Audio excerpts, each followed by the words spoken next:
Welcome to the channel. Today we're doing a case study for a couple that we'll call Chris and Vanessa Miller. Now, Chris and Vanessa hope to retire in the next 12 to 13 years in their early 60s. Now, they've got several other goals that we'll be getting into today. I'm Justin Ancona, partner here at Steward Guide Wealth Partners. Our mission here is to honor God by providing excellent financial guidance to everyone that we have the privilege of working with. Now, let's get into this case study. All right, let's get into this case study. So we're gonna start with the goals that they have. Then we'll get into a little bit of background information about Chris and Vanessa, the assets they have.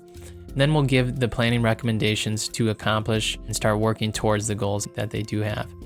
So the few goals that they've got here, they wanna retire at age 62 with $180,000 per year lifestyle. They do wanna help with college expenses. We'll talk about the kids in a little bit. They'd like to purchase a second home in the next 8 to 10 years, so really right before retirement. And then they want to create a long-term legacy plan for the children. So now to get into a little bit of information about Chris and Vanessa. So Chris is 49, Vanessa is 47. They live in Arizona. He is a regional sales director, earning about $300 all in each year. The bonuses have been pretty steady. And then Vanessa is in HR and she's earning about $130,000 per year. They are both eligible for Social Security, with them being young in their late 40s. We do want to plan conservatively. In our projections, we'd plan maybe for 50% of the expected Social Security benefit, just to plan conservatively. And then their current expenses right now are $15,000 per month. A little bit of information about their family. They just got married 3 years ago. They are a blended family, so this is a second marriage for both of them. They have children each from their first marriage. So Chris has 2 kids and Vanessa has 1 daughter, and we'll be planning for the 2 of them. One's actually finished early. He's already out of college. And then the other 2 are going to be entering into college very soon here. Now to talk a little bit about the assets, the balance sheet that we're working with for Chris and Vanessa. So net worth currently at about $2.1 million. They've got cash in the bank. They do have about $1.1 million between the 2 of them in 401ks. And Vanessa has restricted stock units. Those are vesting annually. Roth IRAs. Chris has an inherited IRA and a health savings account. They've got a small joint brokerage account. That's something we'll talk about here in a little bit. And then they do own their home. They still have a mortgage left on that. This is what we'll spend a little time on as well, as just the education plans for the kids. They do want to help with college. They don't want to fully fund it, but this is something that we'll discuss what they should be doing for contributions, if any. So we'll get into that here in a little bit. All right, getting into the planning recommendations. So we do have 5 recommendations. We won't get into each one. Just for the sake of time, we'll get into 2 or 3 of them more in depth. So the first one that we'd like to really dig into is the retirement planning here.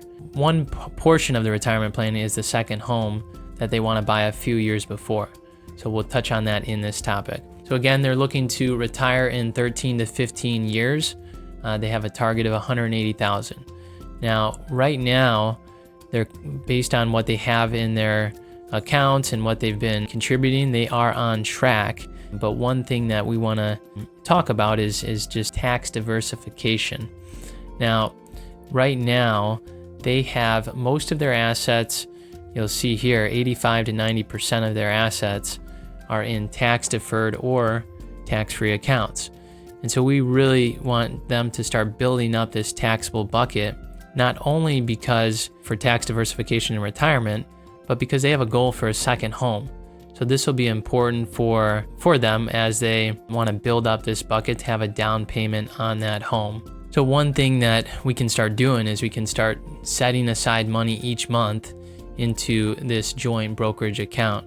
Somewhere, depending on their cash flow, if they can, maybe $2,000 to $3,000 a month, start building up this bucket of money so that can be growing for them. The other thing that we can do, Vanessa's receiving, she has the restricted stock units that are vesting annually.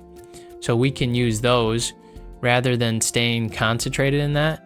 We can take that and sell those each year and move that into a brokerage account. That'll help diversify, but also help build up that bucket. The other thing, just from a retirement planning perspective, that we can look at for them is doing backdoor Roth IRAs each year. So their income is too high for making direct contributions to the Roth, but just to continue to build up. Because if you recall, they've got about $140,000 in Roth IRA. A lot of their money's in the tax deferred, the pre-tax. So this would be another way to continue to build up another bucket of money that's tax-free. We don't know where tax rates will be in 10, 15, 20 years. So having that tax diversification will be helpful. Speaking of the tax diversification, I did want to share this infographic here that does a good job of sort of explaining the ways that you can diversify and control your taxes. So we've got that tax-free or Roth bucket. We've got the tax-deferred or traditional IRA or 401k bucket. And then this is the brokerage that we're talking about of adding more to. So it's taxable. The growth that you have, the gains that you have, you're taxed at, capital gains tax rates. And so this would be a strategy. We'd want to be intentional about what assets we have in each. But it's good to have all three buckets and continue to build up those buckets. It's not going to be equal, but Chris and Vanessa are very heavy in this middle bucket here. So we're looking to beef up this taxable and continue to add to that Roth as well. All right, let's get into the second planning recommendation, which addresses their goal to help fund education for their kids that are going into college in the next couple of years. Now, again, the goal is partial support, not fully funding. So a couple of things we want to think about. We don't want to disrupt our retirement savings or what we're doing for Chris and Vanessa to reach their goals for retirement. But this is a goal as well. And so a couple of things that we'll want to really focus on is how we can maximize the contributions. The two kids that are not in college yet, Josh and Megan, Josh will be going to college soon, and he's got $12,000 in his education account, and Megan is 15, so she's got a couple years. Now, Josh really doesn't have a ton of time for taking advantage of growth of the 529, but one thing he can take advantage of is by making a contribution. Arizona's state rules, it can contribute up to $4,000 and get a state deduction for that. So for each of the kids, if we do that $4,000, we can get that state tax deduction and have some tax savings from that. So we'd recommend doing that for each of them. This will continue to have those accounts grow, but again, reach that goal of we're not going to be fully funding it, but giving partial support for each of the kids. The other thing we can look at is, where we're getting the funds for this. So Chris has required minimum distributions from his inherited IRA that he has. And so he's got to take that money out. We could earmark that money towards these contributions for the kids. All right, the third planning recommendation is on the topic of investment strategy. So Chris and Vanessa, they have a balanced with growth risk tolerance of about 70% equity, 30% bonds. Now, the recommendation for them would be really a focus on asset location. So again, we had that chart. I'll bring that back over. This is what I mean by asset location for what type of investments we put in which type of accounts. So coming back here, we want to have our highest appreciating assets into the Roth IRA. And we want to be more so the bonds that we have, keeping that in the traditional, in the 401k or IRAs. And then using low cost ETFs for cost, but also for tax efficiency.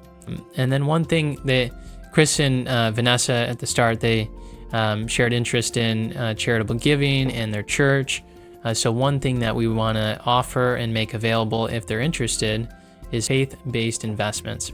So this is something that can kind of align their values and beliefs with their investments. All right, we do have other planning recommendations for Chris and Vanessa that we won't be getting into today. You'll see here insurance and risk, estate planning, and we have a few others that we could get into. For the sake of time, we won't. I do want to thank you so much for watching, and if you enjoyed this video, we'll be continuing to put out more. We'd love it if you come back for future videos. Thanks so much for watching, We'll see you next time.